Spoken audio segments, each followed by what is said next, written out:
Hello, folks. Good evening, good morning, good night. I'm back. I'm not black, so get used to it. This is the car show that's only on the radio. It hits the airwaves once again like a typhoon of knowledge, powering out of the wastelands of southwest London. Well, actually, it's just some blokes chatting and doing bad program research via Wikipedia. It's time to say hello to your little friends at Car-Boyz. No cocaine is involved in the production of this program. This week, we'll take another look at an emerging classic car in our classic car section, which I hope Simon has written. Yes, I have. Good. Yes.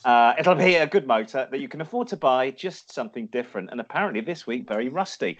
We'll be opening up the mailbag to take a look at that bulging sack and see what's inside. Sounds more filthy than it actually is. Basically, we'll be answering your car-related questions. We're going to have the weekly car quiz, which is very much like Dancing with the Stars, but not as crap. Mm-hmm. In the quiz this week, I'll be asking my co-host what countries have the best and what countries have the worst drivers in the world. And before you ask, the Italians aren't on there at all. Of course, it wouldn't be Car-Boyz without the news that ain't fit to print in the news this week with added gravitas in my voice. Hey, thanks, Rich. Yes, this is the show that the critics haven't lauded yet because they ain't even heard of us. It is Car-Boyz, and we're back at no expense, and we're on the air. This week, our classic car section will be talking about a fast Ford four-door saloon. Try saying that really quickly. And as my co-host mentioned, all the usual guff is here. We've got the post bag, the quiz. We'll be re-looking at the best and worst cars in the pop video again and answering that age-old question, Fiat cars, why do they exist? I don't know why. They just do. I'm Simon Sujuan, and this is the show where I am hip to the hop. I rise to the top. I never eat a pig because a pig is a cop. Skr, skr, skr. Oh, mate, you're so straight. It's so straight. I am. I remember you in that. You were in that Cyprus, House of Pain video. I'm Richard Green. I'm available for children's parties, bar mitzvahs, funerals, and hosting rounds of cribbage, but only in the Surrey Hills area. And this, yes, this is Car-Boyz. And before we do the news, I'm going to talk about best memory of a family car, worst memory of a family car. Off you go. Worst memory of a family car, a green Hillman Avenger with a hole in the back so you can actually see the road. Nice. Did it break down a lot?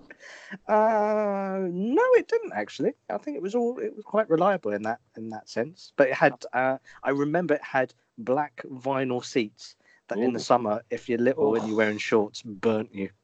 My friend had a Vauxhall Victor and it was all vinyl, and he didn't have it in the 90s. This was a 1971 car that he had in 1992, and it smelt of oil, and the seats were boiling hot. Yes. It was, I think, burgundy and rust.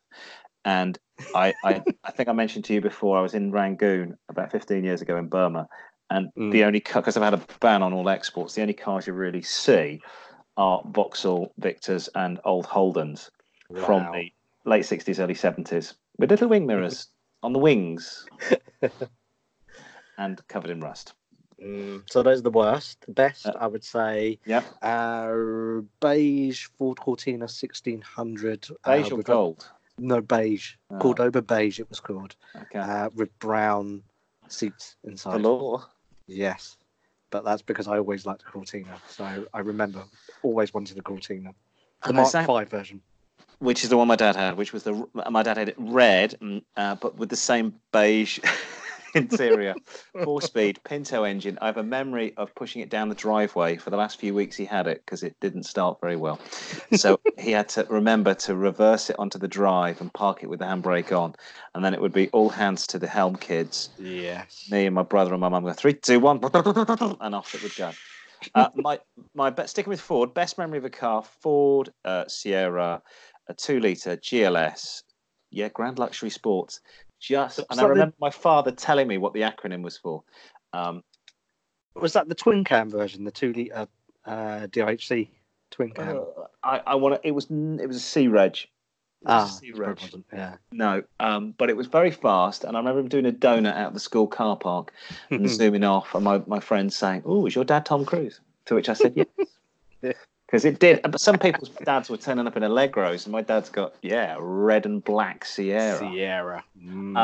Worst memory of a car. There's so many to choose from.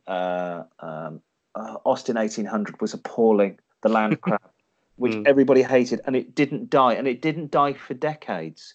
Wow. I was still seeing it in the 90s. Oh my God, I saw the land crab the other day. I'm going, yeah, do you remember that 1978 land crab?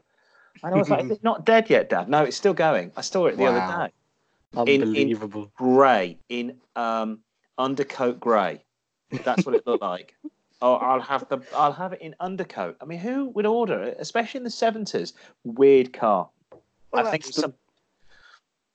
I was going to say, that's the thing. It's in grey. It's in primer. So if the bits fell off, you just replace it with another bit that's just on primer. I think so. Yeah, that could have been the only. I honestly reckon there's something haunted about that car. It was horrible. I remember my dad spinning it out on black ice. But the worst car was the Fiat Panda he bought my mum for her first car, which rusted from the bottom up. Wow. Hole like your Hillman under the driver's footwell, hole in the door, hole in the bonnet, it leaked everywhere. That's for ventilation, surely. Yes, well, we filled it with silicon sealant from putting in windows. We had no windows in the house. My dad put in, and then we took the silicon sealant and shoved it in all the holes, and then we took touch-up paint and painted over it.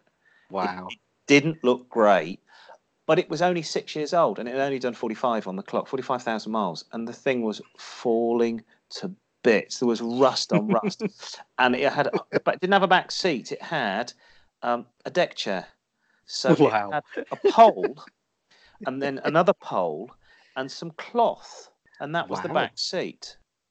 That's impressive. My brother drove it once and hit somebody with it, and I think the bloke just looked at him and walked off. So it was made of paper. It was made of paper. So yeah, there you go. Worst and I do not miss. I do not miss the Fiat Panda at all. But looking at the clock, it's time for the news. Yes. If I can get the jingle to work. Come on, jingle. No expense spared. Oh, that was. Oh, hang on. Is it going? That was terrible jingle. Let's try another one. I want it more dramatic, like what we say is going to mean something. Drama. Here we go. Let's try for some more dramatic jingle. No, doesn't want to play. No. My cartwheel of new sounds is not working well tonight. No. We're going to need a bigger budget. I think we are going to need a bigger budget. I'm very disappointed at that selection. I'm going back to the original one. Oh, I know why. Because we're on the wrong internet system yet again. And I need to switch this. And this was under your idea as well. What I would do if I was you, I just like to blame colleagues when things go wrong. Yeah. Let's try that again. That's the radio in us. Here we go. Exciting. Strange news over. Anyway, car news. Electric car news yet again. And the Dutch startup Lightyear First name Buzz. Has revealed, do they go to infinity and beyond? Has revealed a prototype of its upcoming One, which it claims will be the world's first long-range solar car. The One is lightweight, four-wheel drive, coupe-style four-door. Coupe-style four-door. Who wrote this? I mean, it was cribbed off to the internet, but seriously, a coupe-style. The only coupe that's ever existed is the Rover P. Yes. That is the only four-door coupe by law, I think you'll find, that's allowed to ever exist. Look like a baby roller.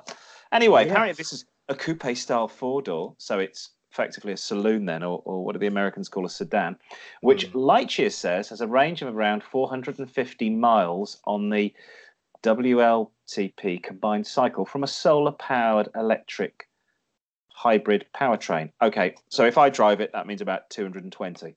The One marks the start of Lightyear's planned solar vehicle development strategy, while the reservations for One open at £106,000. How much?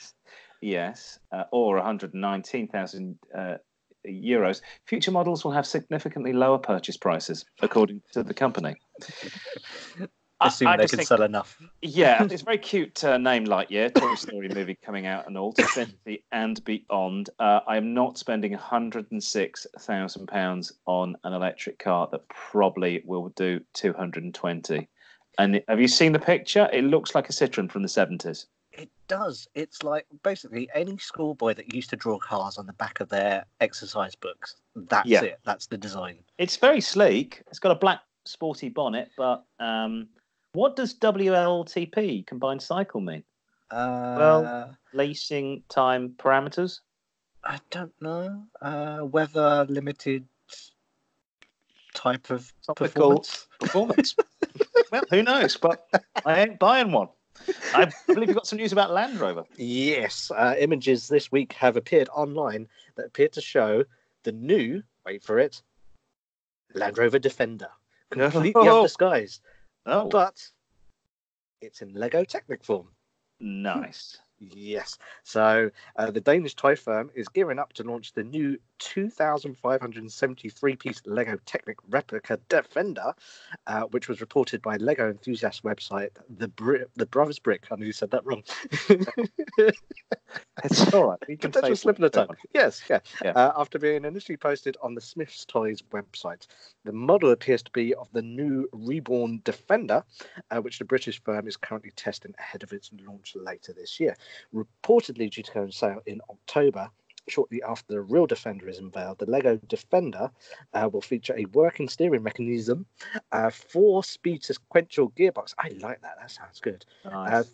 3 differentials and independent suspension. And it will also be fitted with a working winch. Why? In case you want to pull Lego rubble out of, I don't know, a pit. All right. I mean, I don't know if you remember Lego Technics. I do. My dad built most of it because it was too difficult. And by the time you get to the age you want to, you are capable of building Lego Technics. You've discovered marijuana and alcohol. And ladies. And or football and rock music. Yes, pretty much everything. But if you don't know what it looks like, we posted a picture of this on the Facebook group, which we'll give you in a minute, all the details. It pretty much looks like, wait for it, every other Defender from the past 40 years. I'm just looking at the picture of it now. It looks basically, you were saying like if you like a teenager draw a sports car on their textbook. Every single Defender looks like if you let a 3-year-old draw a picker of a car. Draw a picker of a car for me. The 2 wheels and a square and 2 boxes. And a set square. A set square. It looks exactly the same. Colour it baby diarrhea beige. Yeah, and it's the same thing. Do you know how much this is as well? How much to buy? The Lego. £159. I could buy an old, I could buy probably a rusty Defender for that price, a real one, and sit it in my front garden and let the children play on it, and it's rust. That is incredibly expensive. This is for Lego geeks, isn't it? Yeah. It's for grown men that are going to buy this. Pretend it's for their 12-year-old who is out discovering. It's not alcohol and marijuana anymore, is it? It's vaping and alcohol pops. I'm out of touch with what the youth of today the drug of choice is. Possibly. Yes, sexting each other. It's just for Lego geeks, and I shall not be buying one. Where have you posted this? At our Facebook page. Facebook page, yes. Boys with a Z. You can get in touch with us at Twitter, car-boys with a Z, at car_boys with a Z. Email the program boys at outlook, car-boys with a Z at outlook.com. And remember, Facebook, car-boys with a Z. I think that car looks horrible. I'm not going to buy one. I think Land Rover are in all sorts of trouble. But I think my fear is they're moving away from the essence of Land Rover. And I think the Vogue? Was it or do I mean the Evoque? The Evoque, which basically was like a Land Rover, Range Rover, but wasn't because it didn't do what it was supposed to do. Yes. Yeah. This is one that had an interior designed by Victoria Beckham. Yeah, I think you're going slightly away from what it should be about, and which is one utility vehicle and the other end a really posh 4-wheel drive car. Everything in between. New Discovery pretty much looks like a Mitsubishi. That's all I'm saying. Okay. We'll move away from the Tata Group and Yes. on to Ford. They've extended the production of its special edition Mustang Bullet into 2020 after an initial run of cars sold out almost as soon as they were made available. Prices now start from £48,000. Wow. For the limited run muscle car, which makes Bullet, it's just under £6,000 more expensive than the regular 5-litre Mustang GT on which is based. But for your extra £6,000, you get the Recaro seats, upholstered and finished with green stitching. And I think in like a green leather, 8-ball gear knob, Bullet electronics package. Don't know what that means. You've got sat nav, premium sound system, blind spot monitor, cross traffic alert, as well as driver memory seats and mirrors. I've got all of this on my Honda. Each car will have a unique chassis plaque on the interior. I love that it's got cross traffic alert. I'm assuming that when you're driving down the streets of San Francisco, where the cable cars all come along, the trams come along, it alerts you to that. That's what I like to think it is. When you drive it, you have to have the music of Lalo Schifrin, who was the composer of the Bullet soundtrack. Like, I'm just going to the shops to buy milk. I'm not Steve McQueen. The Bullet is marked out by dark Highland green with gunmetal finished 19-inch aluminium wheels, red painted brake calipers. At the rear, the Bullet false petrol cap shows the car significance. Of course, because the original petrol cap would have been there. In the centre. Now to the fun bits. Yes. Because the original Mustang was awful because the rear suspension leaf spring and it wasn't limited slip differential. It was sort of old, really old stuff that a horse and cart would be made out of. Now they've sorted out suspension problems and the 435 bhp it's up to 435 bhp. 435. Yeah, top speed is 163 from 155, and that's thanks to 350 tuned Shelby engine. So Shelby always used to tune all the Mustangs. The Roush, I believe, do a better version of this, but I don't believe that's just £6,000. I would reckon that's another 20 to 25. Wow. Yeah, at least. And then you go get it from America, and it's on the wrong side of the bloody road, which I don't believe the current selection of Mustangs actually are on the correct side of the road. They are, yeah. You can go down your local Ford dealership and you can buy a proper right-sided Mustang that's on the right side. If I was going to buy a lease car, I would buy one tomorrow. That's all I'll say. Nice. Should we move on? Should we do a bit of sports news? Yes, please. So next week, the Duke of Richmond, a.k.a. Lord March, because he was known as Lord March before, wasn't he? Yes. He will be once again. I like that. You in the sports section, you play a bit of guitar.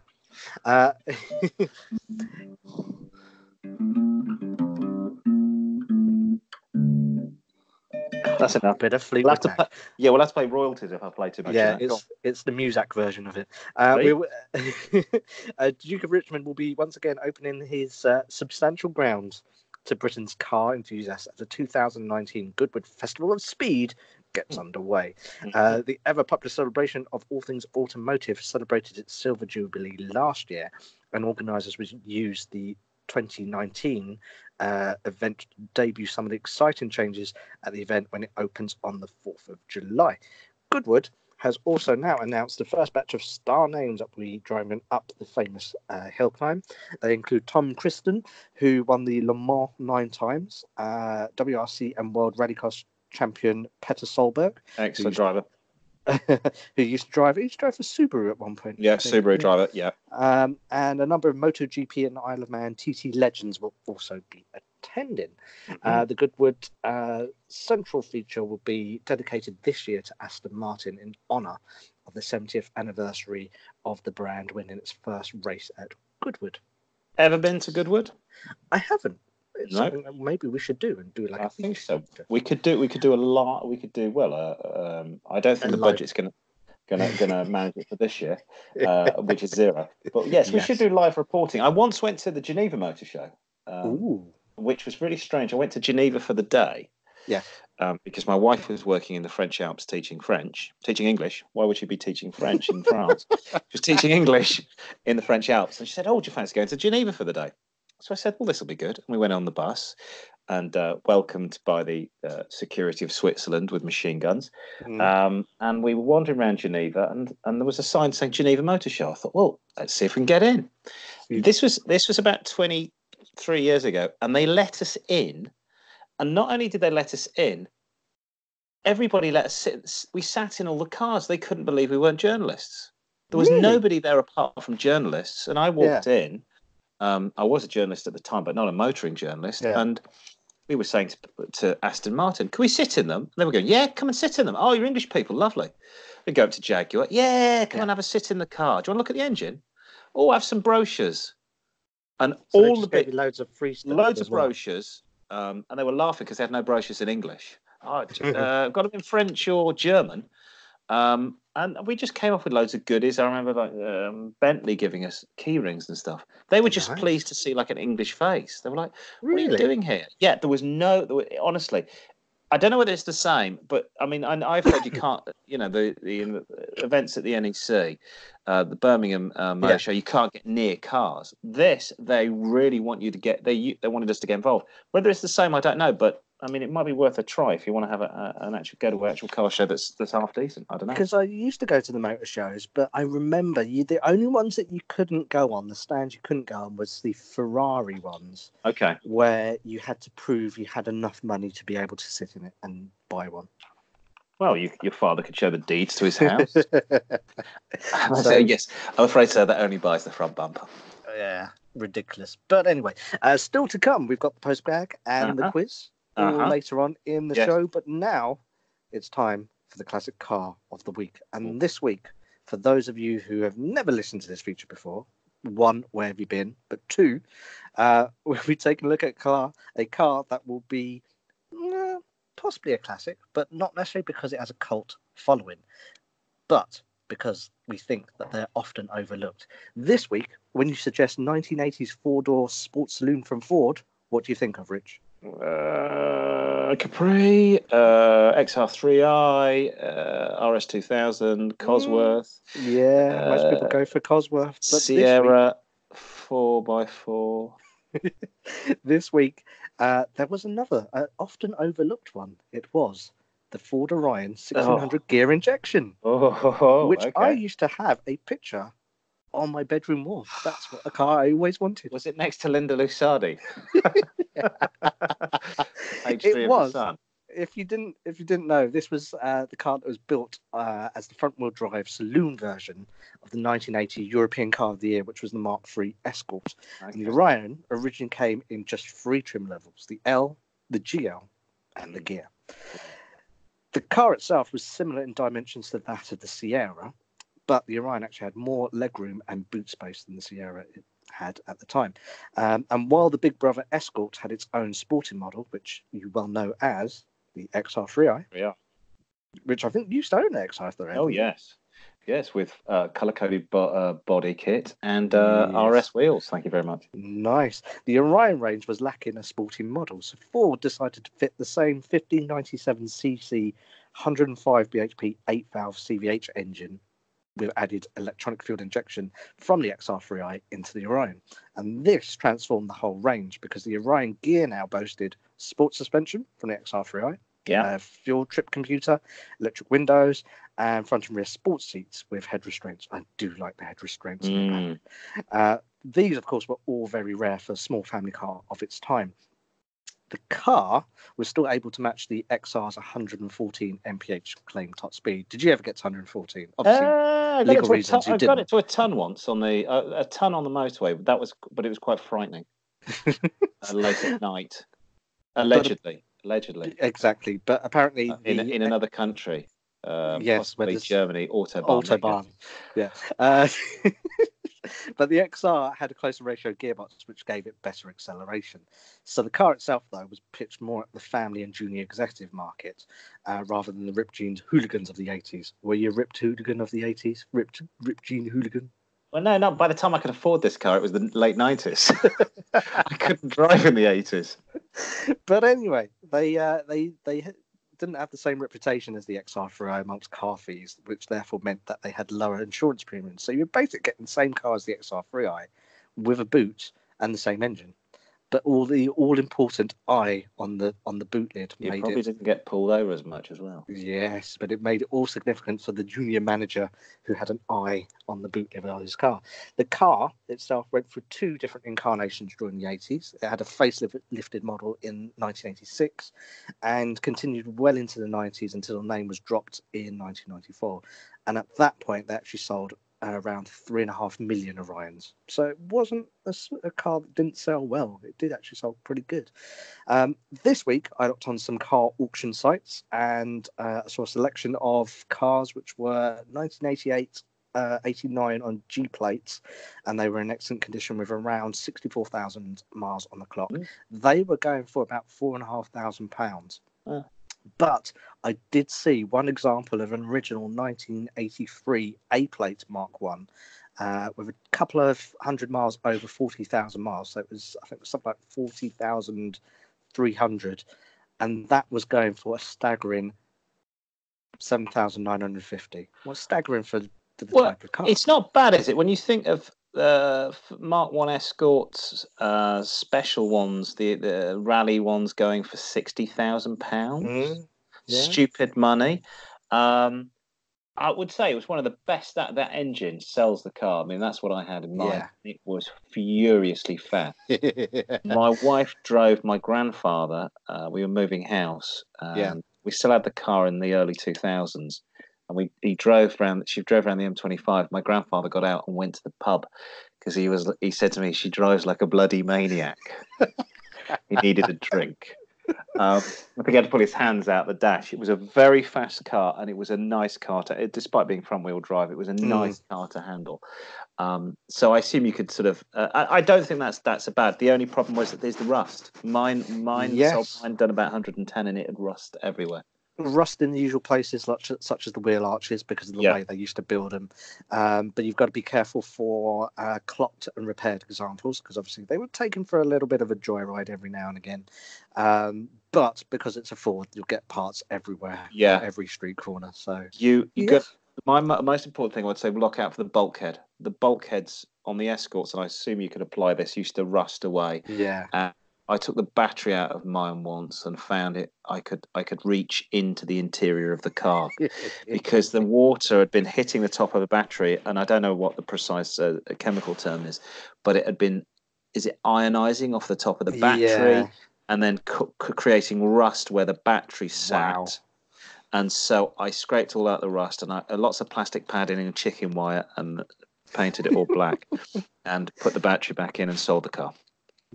So there you go. Have I convinced you that this is a classic? Do you know what? Yes, I'll say yes, because I think that because they don't make cars like that anymore.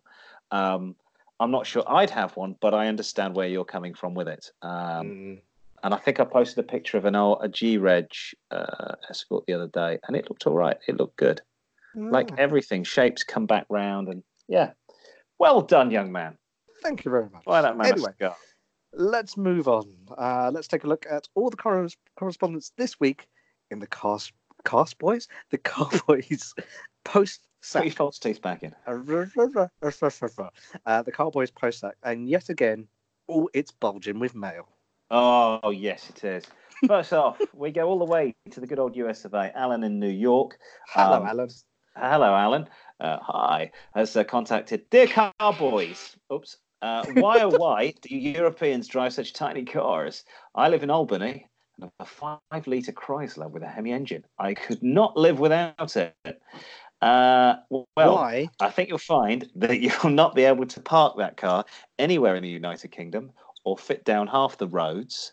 I don't know what 5-litre Chrysler he's talking about. Or be able to afford any of the fuel to put into that Chrysler. Thank you very much, because I don't know what current per gallons are. I think it's something half as expensive in the US, and there is I mean, the Americans have been buying Japanese and buying German cars for at least the last 30 years because American cars churn up too much fuel.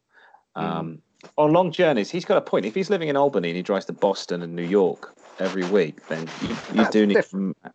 That's different. But for driving around a town, there's just no point having a 5-litre engine. It's the same with the Australians. They've got 5-litre Holdens, the Falcons. If you're going up and down the coast from Newcastle in Australia down to Sydney, from Sydney to Melbourne along the bottom, from Perth coming inland, then you're going to need a massive engine. But if you're not, and you don't need to do it for work, I don't see what the point is. And plus, as I mentioned before, roads in England, Alan, are very, very tiny, and you cannot get huge American cars down the roads, however much you try. And our cars are more sophisticated and better looking as well. So I'm afraid, Alan, they are. As much as I'd love a 1970s big fat, I don't know, Cadillac, or mid-80s Cadillac. Is it the Brougham, something like that, with a 5-litre engine? I would not like that car over here, because the fuel would cripple me. It would make me cry every time I filled it up. And our climate's not that good for it either. Everything rusts over here as well. So, Alan, that's why small nippy cars that don't rust. If you remember last week's show, I asked you the questions about extras on cars. Oh, yes. But believe it or not, last week we were said that the Fiat 500L came with optional extra, which was an espresso maker. I always need it. Always need it when you're doing a lap of the Nürburgring. Robert from Melbourne, Australia writes, my granddad had a car in the 1960s with a record player. How weird is that? It really was. It's like one of those little 8-track things that you got, but you can actually put a record, a 7-inch record. I looked this up online. I'm going to have to post a picture of this to the website. It's to the Facebook page. It does look like an 8-track. It looks like there's a CD going there, but it's a record. And I assume there's something holding in there so the needle doesn't bounce. I assume if you were really going through a lot of potholes, you would get skips on the record. But I assume there's some sort of maybe felt sort of dampers on either side of the record as it goes through.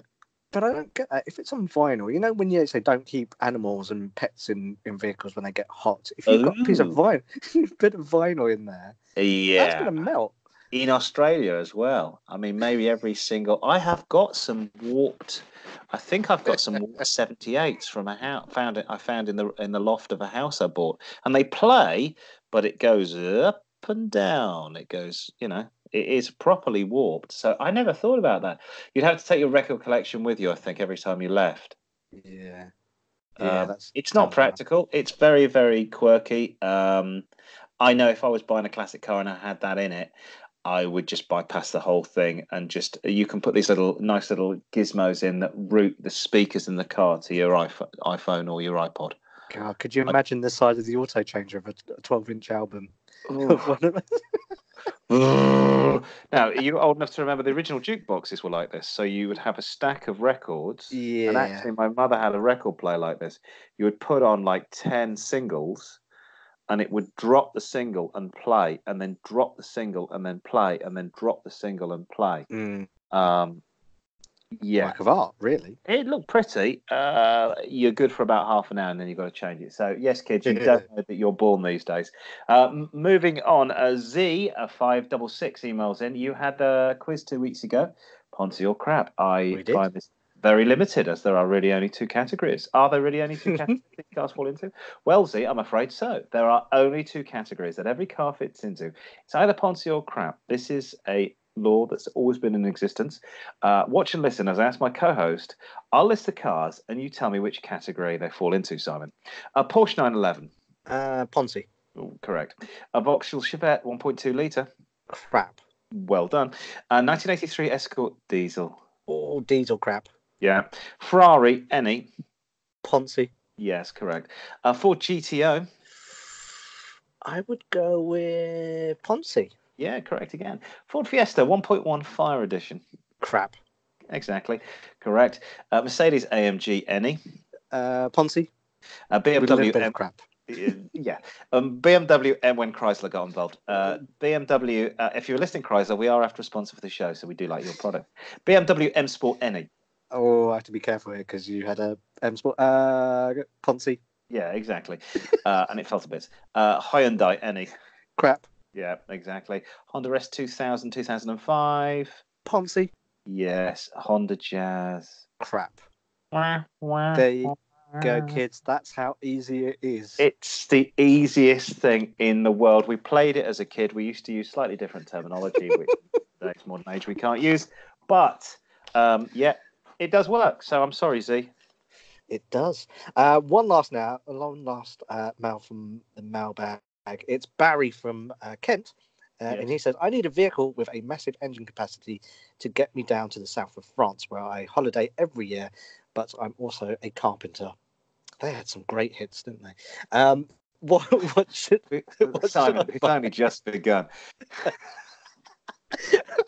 What should I buy? I don't want to buy two vehicles. I just want one nice one that will do the job of both. So, Okay. Barry, what should we suggest with Barry? Well, I was thinking about this today. Now, I thought if you have got no money, I don't know how much money your income's quite low, something like a Toyota Previa, because you could fill that full of wood, and it's a people carrier, so get all your rubbish on it. And you know, if you have children, you wouldn't really care if they vomit over it, because then they're quite. If you get maybe a 20-year-old one, you don't care. And if you like get covered in sawdust through your job as a carpenter. Is he a carpenter? Does he say? Oh, yes. So I'd get something like that, or you could go more agricultural, an L200, Mitsubishi. Yeah, obviously. That's what I was going to go for. Yeah, it's got a cabin which is decent. You can put all your stuff in the back. Mm-hmm. Yeah, or possibly a Hilux. I'm erring towards a CRV. I have a love of the Honda. Okay. Because you could still get stuff on the back. If you get the blacked out window, it looks like a car. My fear is that that's a long way the south of France, and doing that in a Hilux or a Mitsubishi is you're going to feel like you've done. You want something a little bit less agricultural. I mean, he's not working. I mean, I assume he's working on building sites, but he's not going off road.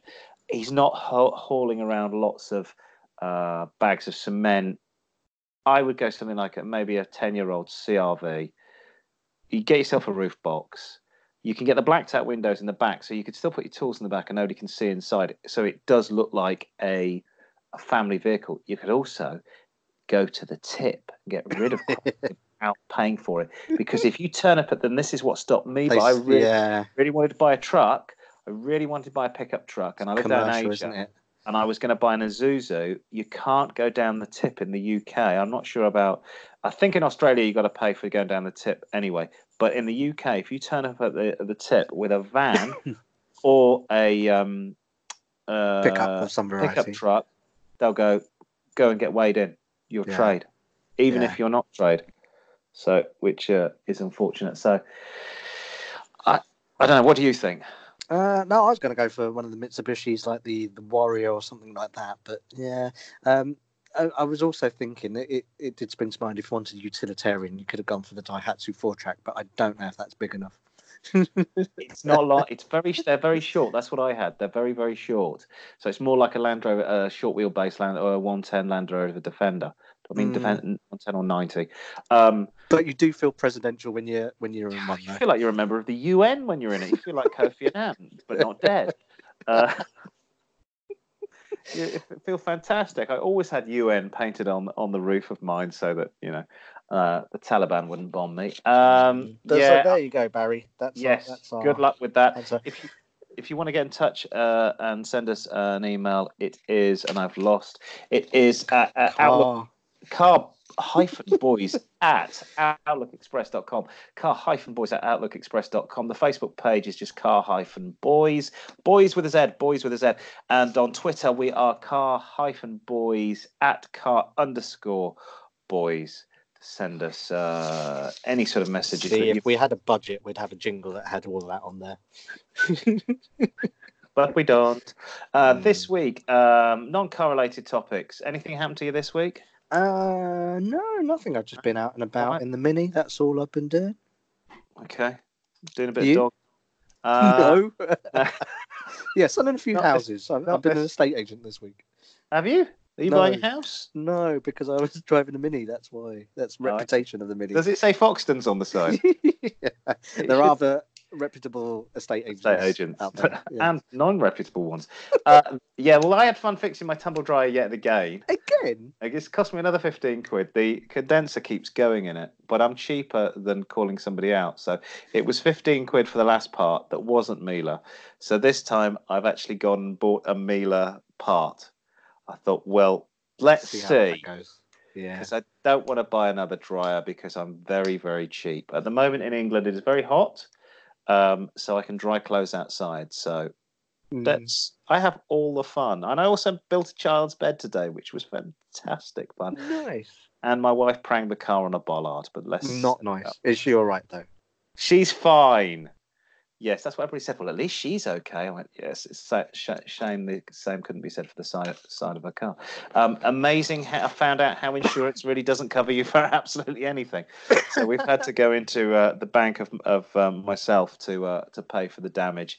But thankfully, it is the cheap car, not the expensive car. It'll probably just buff out. It'll be fine. It has mostly buffed out, apart from a couple of little ripples. But T-cut, it'll be okay. That's pretty much the way to go it. Let's do the quiz. Yes. This week's quiz: who are the world's best and who are the world's worst drivers? I'm your host, and I shall be asking the questions to my lovely guest Simon, who's joined me here. Not by race or religion, or indeed by what have I written there? Creed. Not by race, religion, or creed, but by good old nationalistic categorization of each country. Are the Swiss anally retentive when it comes to driving on the highway? And are the French just terrible? The answer to the first is yes, of course, the Swiss are anally retentive. You fail the Swiss, or used to fail the Swiss driving test 4 times, you can be condemned as clinically insane. Really? Yes. Wow. And are the French just terrible?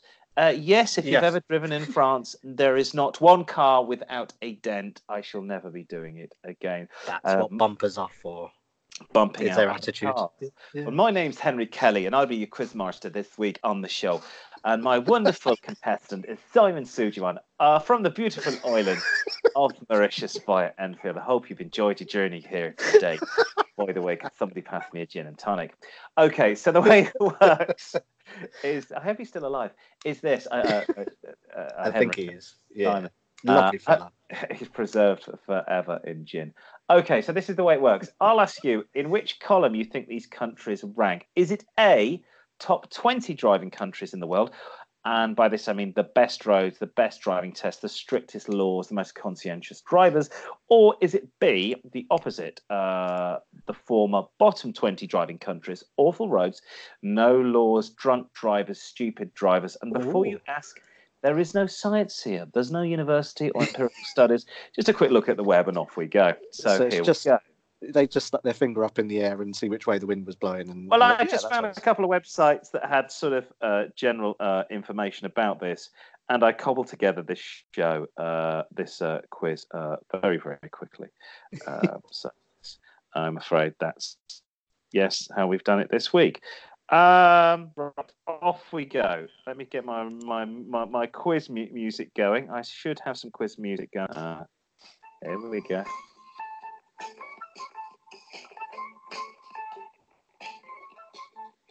That's enough of that. There you are. Made by Wang Chung. Yes. Sweden. Is it column A, top 20 best driving countries in the world, or is it B, the bottom 20 driving countries in the world? When I visit there, they were quite good. So I'd say A, top 20. Yes, you're correct. It's A, a tough stance on drink driving. And by that, I mean you get fined thousands of pounds. Ooh. And it ranks number 2 in the best column. Number 2, so you got one right. Fantastic. Vietnam. Vietnam. I'm guessing Asia, therefore probably not as strict, or I don't know. You might get the death penalty for I don't know, emergency stop. So I'll go for B.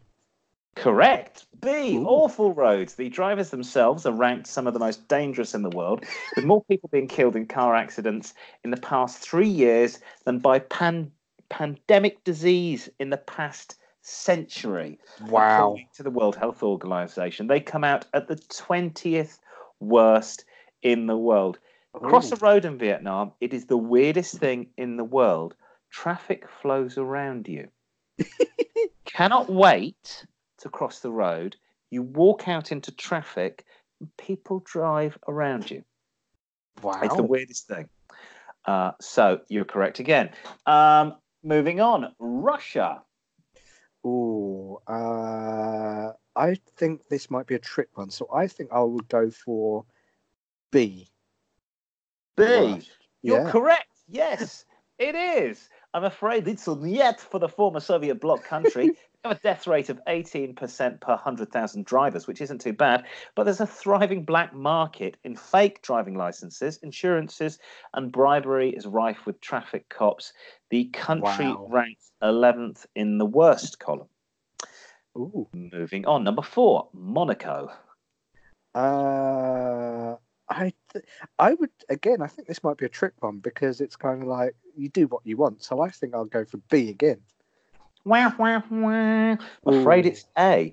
It is numero un for the tiny principality. They are the number one, ranked number one in the world, the best, and obviously with a population of 150,000, including some of the world's greatest racing drivers, this helps the cause. Between 2012 and 2013, there were no road fatalities in Monaco. Wow. Despite the fact, and this is the other side of the things, there are no laws for wearing seatbelts, no laws for using mobile phones, or drinking or driving, I should say, under the influence of drugs. Really? So you can smoke a fatty. Well, mind you, it's Monaco. So you're probably arrested if they catch you smoking the drugs. But yeah, you can no seatbelts and use it. Oh, come on, it's full of multimillionaires. So of course they're going to be on the mobile phones, not wearing seatbelts, completely coked out of their head. But yes, it ranks number one in the world for road safety. Number 5, Thailand.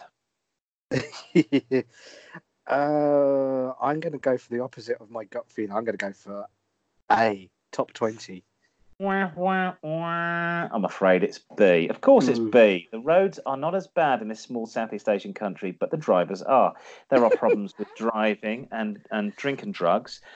There's no version of an MOT test in Thailand, and many cars aren't fit for the roads. The problem is really poor training that most drivers receive to pass the test, which generally is merely driving down the road.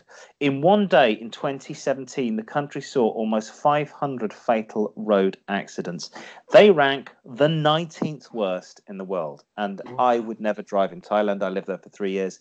It is insane. If you're in an accident in Thailand, also get away from the accident as quickly as possible. Even if you see an accident on holiday, if you're a tourist, you will get blamed for causing the accident. I've seen this happen. Also, when accidents happen, the culture is it's bad luck to be near the accident, so everybody runs away from accidents. Blimey. So nobody goes to help. So no, it's I've been in so many cars where I'm thinking I'm going to die as well. Taxis that are obviously crabbing, doing 110 down the motorway.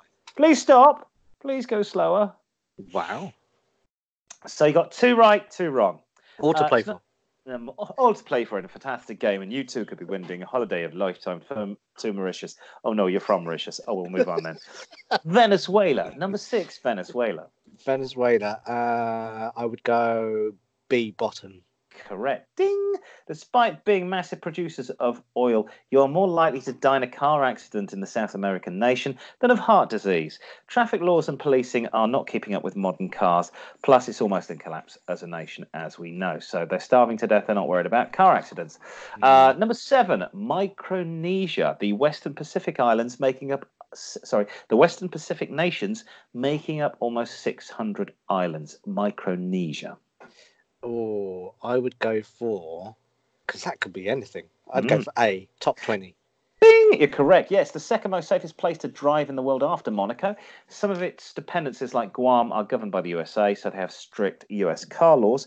People don't have much money, not many cars, and the size of each individual country is quite small as it's spread across islands. There aren't many roads to drive on. Moving on to number 8, Spain. Spain. Oh, controversial one. I'm going to go for B. No, I'm afraid you're wrong there. Spain. A, yes, despite personally having many a hairy moment dealing with traffic in Madrid or down the Costa del Sol, the country is ranked 12th best in the world for safety and the number of accidents. Must be all that sangria and paella. Moving on, number 9, the Maldives. Come on, I need to now up my game. The Maldives. I would go for A. Top 20. Correct. Bing! Small country in the Indian Ocean, made up of a number of islands, very safe, 9th best in the world. Number 10, Dominican Republic. Well, you went there and you seem to be all right, so I would go A. Top 20. I went there, but I didn't go in a car. Don't do what Billy Ocean sang about in the 1980s. Get out of my dreams, get into my car. Certainly not in this Caribbean country, which is the larger of the Caribbean islands next to Cuba and Jamaica. In 2013, the country had the most road deaths per capita in the whole world. That year, 29 out of every 100,000 people died. Motorcyclists don't have to wear helmets, and there are no, and I repeat, no drink driving laws in the Dominican Republic. The country comes out as the world's 15th worst in the world. I was too scared to drive on the roads, and I was told if I hire a car, stop driving after 6 o'clock because everybody's drunk. Oops. Very bad country. Moving on. Number 11, São Tomé and Principe. This is a former. I'll give you a bit of a. This is a former Portuguese colony. It sits just 200 miles off the coast of Africa and the Atlantic Ocean. So you're just round the corner from the Azores and the Canaries. I was assuming because it's a principality, I would go for A. Top 20. Yes, it's column. Hang on. No. Sorry, got it wrong. It is column B. The country is the 6th worst in the world. Despite only having 200,000 residents, the roads are poorly maintained and the government doesn't prosecute traffic offences, which means drivers have a rather cavalier approach to the open road. Number 12, Iran. Ooh, I think they're quite strict, so I would go top 20. Well, I'm afraid they're in the bad books at column B. The country is ranked 6th worst. Hang on, I've just said 6th worst in the world. Sorry, 5th worst in the world. There are more than 20,000 road deaths per year, so rushing to the mosque 6 times a day can literally be life-threatening. Despite having many reckless drivers and high speeding contributing to the deaths, one of the main reasons is the Iranian car called the Pride. Manufactured by the Saipa Corporation, it has virtually no safety features. And it's a badly made Kia from the 1980s, so no pride in that car manufacturer. I think I'm slightly more worried about you not wearing the correct clothing than dying in a car accident. I was surprised at that. I thought it'd be relatively safe, but no, very unsafe. So far 1, 2, 3, 4, 5 right out of 12. It's all to play for. Number 13, the Democratic Republic of Congo. Where they drink umbongo. Right, I would go for B, worst. Officially the worst in Africa and the worst in the world. According to the World Health Organization, 34 out of 100,000 people die every year in the DRC. Roads are poor, often not more than muddy tracks, and the drivers have no training. But fear not, the DRC have released a new traffic robot to combat the problem. Not sure what that entails. Maybe it's that robot from Rocky 3 that says "Hello, Borley," and then some Toyota Hilux, which is a robot from Short Circuit. Yeah. Johnny Five is alive. I'm getting run over. I don't know why I did that in an Indian accent. Is he? Because the guy in there, the guy who actually wasn't Indian, but he was Indian in the film, who was the one that created Johnny Five. Yes, very racist 1980s. Okay, you got one right. Okay, number 14, the United Kingdom. I'd go. I think we're all right. I'd say top 20. Of course, we are we're number 4th most safest in the place to drive. Believe it or not, above Singapore, above the USA, and above Switzerland, which I find amazing. Wow, there you go. And finally, my home country, the Republic of Ireland. I do like the Irish, so I'm going to go for a top 20. That's right. Despite have some of the roughest roads in Western Europe, Ireland has some of the most safest drivers, coming 14th best in the world, despite the temptation of drink, as we all well know. Well done, young Simon. You win that beautiful holiday to the exotic island of Enfield in North London. I do hope you join that. And don't forget to join us next week for another fantastic quiz on the old Car-Boyz with a Z there. So you are marvellous. That was, that was a good one. I'm surprised at some. What did you score? You didn't want your score. 1, 2, 3, 4, 5, 6, 7 out of 15. Almost. Yeah. I get a point for turning up. Could do better. A point for turning up. I do think the Iran was quite a hard one. And the Dominican Republic, you would think safe. It's very cheap to buy rum in the Dominican Republic. Rum, very, very cheap. So there you go. There is a science behind it. Yes. We're coming up to almost the end of the show. Anything else to say? No, I think obviously we were having a bit of a laugh there, but obviously there was a serious side to what we were talking about as well. So we weren't laughing at that. We were just laughing at they were in the top 20 or the bottom 20. Yes. We weren't laughing at either any of your countries, nations. We think they're all lovely, especially Muslims in Iran. You're fantastic people, and a thumbs up. I have no desire for a fatwa. And also, safety-wise, yes, let's try and be safer out on the roads, as I keep telling my wife. Now I'm 300 quid lighter. If you would like to email us at Car-Boyz, it's car-boys with a Z at outlook.com. Car-boys with a Z at outlook.com. Get in touch with us on Facebook, car-boys with a Z. And on Twitter, we are car-boys at car_boys. No idea why. That's if you want to tweet us. And please join us next week when we'll be talking the usual guff about cars and such like. So that's good night from me and get a life. And good night from him. Yeah, good night. Good night. See ya.